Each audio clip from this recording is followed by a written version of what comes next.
Oh, and welcome back to Recorder 101, Lesson 13. Uh, we should be starting with some exercises, and some stretching is always good, unless you have, even if you've just come in from doing some. If you just heard a squeal, it's my hearing aid.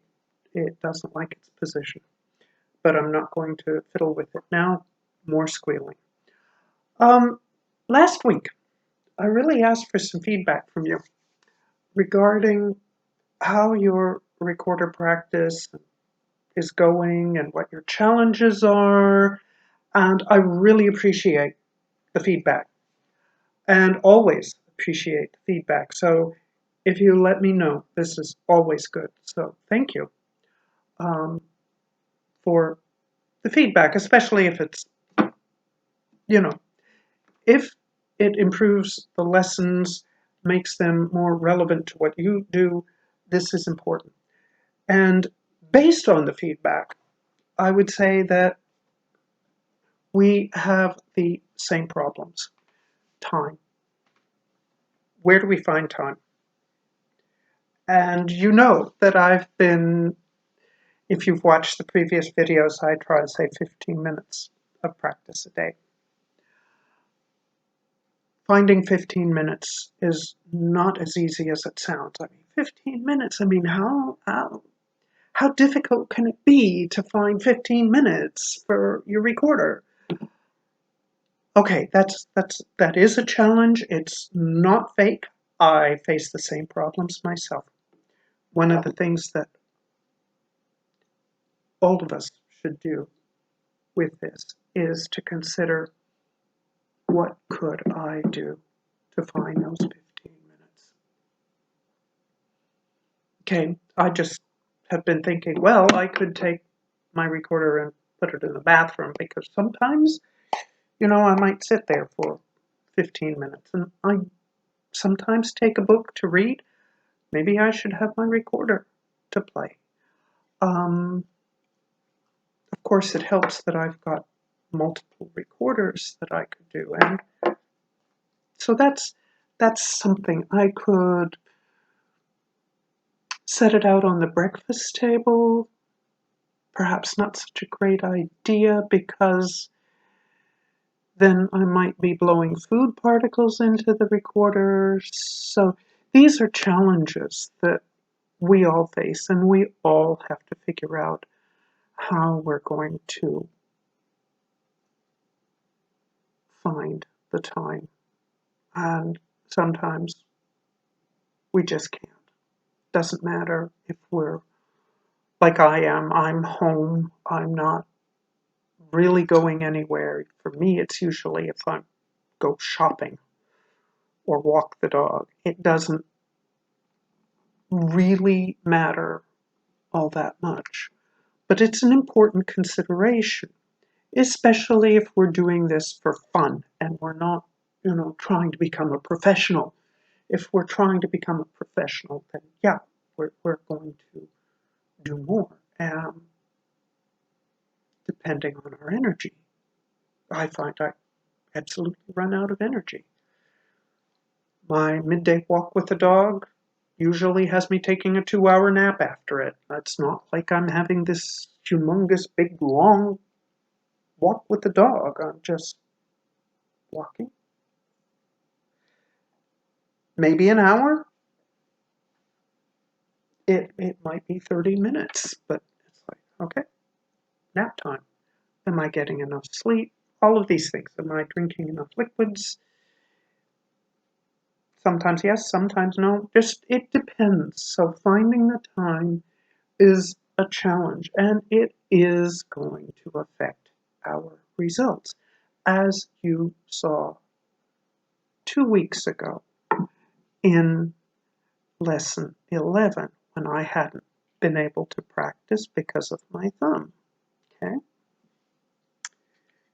That was a real reason not to practice, because you just can't play the notes. Okay, enough of that.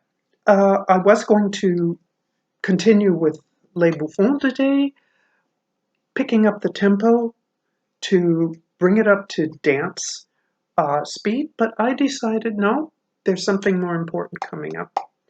And that is in about next week or the week after, we're going to have a new tune. And the melody includes a B flat. So I've been practicing bringing this up. There. This is how it basically looks on the stave. Excuse my movement.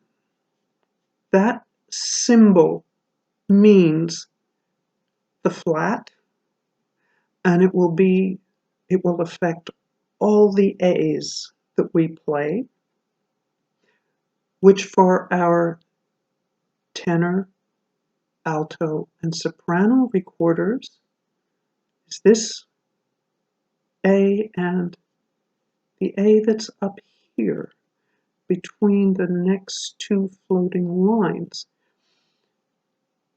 With our soprano recorders, we just missed that A in Les Bouffons, but it is part of our soprano recorder repertoire. Now the next piece that we're going to start is going to go, excuse me, from the C, which is that line.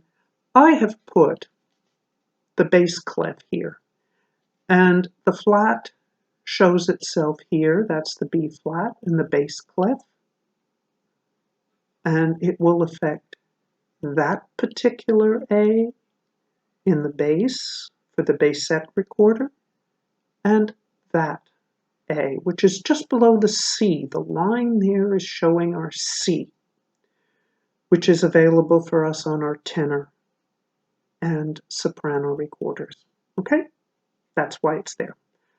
And I'm just trying to have it clearly visible as to where. So, with that in mind, what does it look like? Alto recorders first. If this is a Baroque alto, so I'm going to show you how the B flat looks if you have a German alto. This is not a German alto. I can only show you. It has these fingers, these holes covered. Plus, I'm going to turn the recorder around the thumb at the back. That's if you've got a German one. As I said, this is a Baroque recorder. So my Baroque recorder requires two more fingers. This one and that one.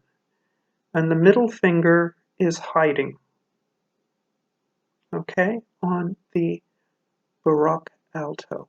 So of course, yes, if you have a German one, oh gee, this looks simple. But don't worry about it. Okay, so this is what it's going to sound like, regardless of whether it's a German or a Baroque. On the alto.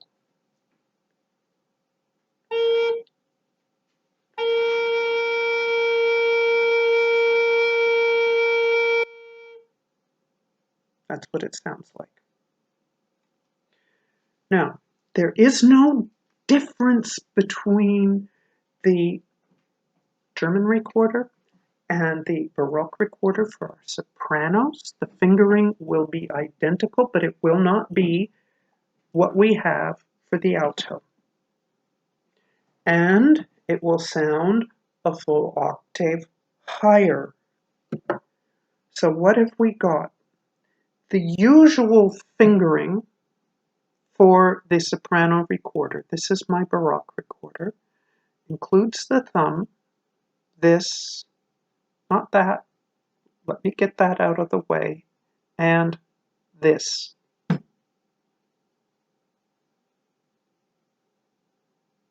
It sounds like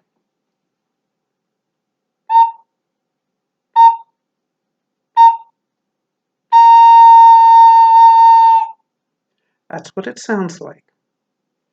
I have my German recorder here.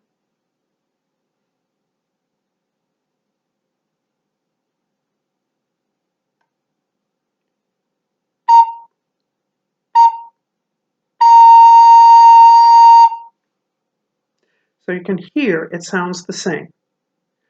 I also have my tenor recorder. Fingering is going to be the same. Just because it's a bigger beast doesn't mean the fingering is going to be any different. Wider stretch here, it's a bigger recorder. So again, you can't see that that hole is vacant, and I've got my finger out of the way.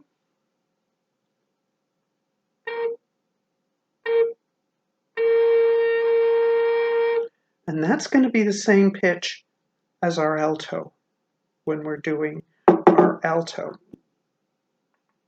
I don't think we have too many of our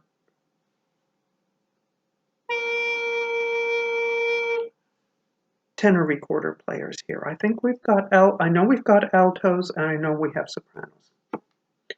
But I don't think we have people who have tenors, but it seems that they aren't being played right now. Getting your fingering to go from is training.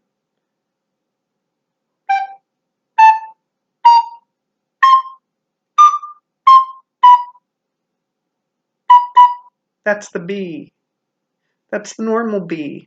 Oh dear, I need the flat.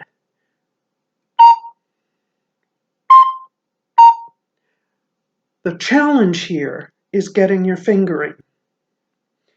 About a year ago, working with my tenor recorder, I was trying to get that fingering right. And that's when I know that there are alternative fingerings for many of the notes. So there is an alternative fingering for our B flat, for our soprano and tenor recorders. And it's this. Thumb still in place.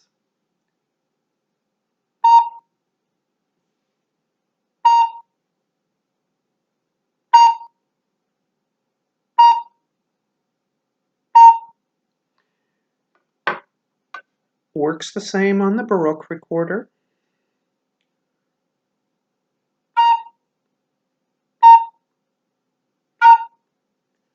So that's one that hopefully you find time to begin training your fingers, and hopefully you will decide which is going to allow you to move most easily between the notes. Is it going to be this fingering if you have a soprano or tenor that you're working with?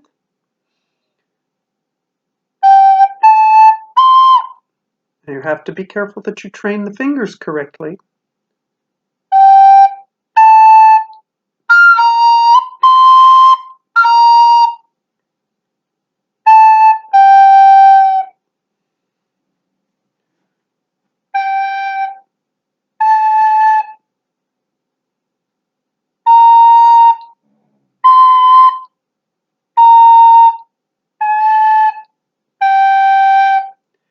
And find different combinations of notes. For me, the big challenge came with coming from our C, with the thumb covered and just that. And I could not get my notes quite right. This finger just didn't want to get up fast enough. So I switched to the alternative fingering about a year ago. And for me, I found it easier. So play with that. See where you go with that and let me know how it's going. Okay, that's really it for today. New note, new fingerings, something to work on. Have a great week.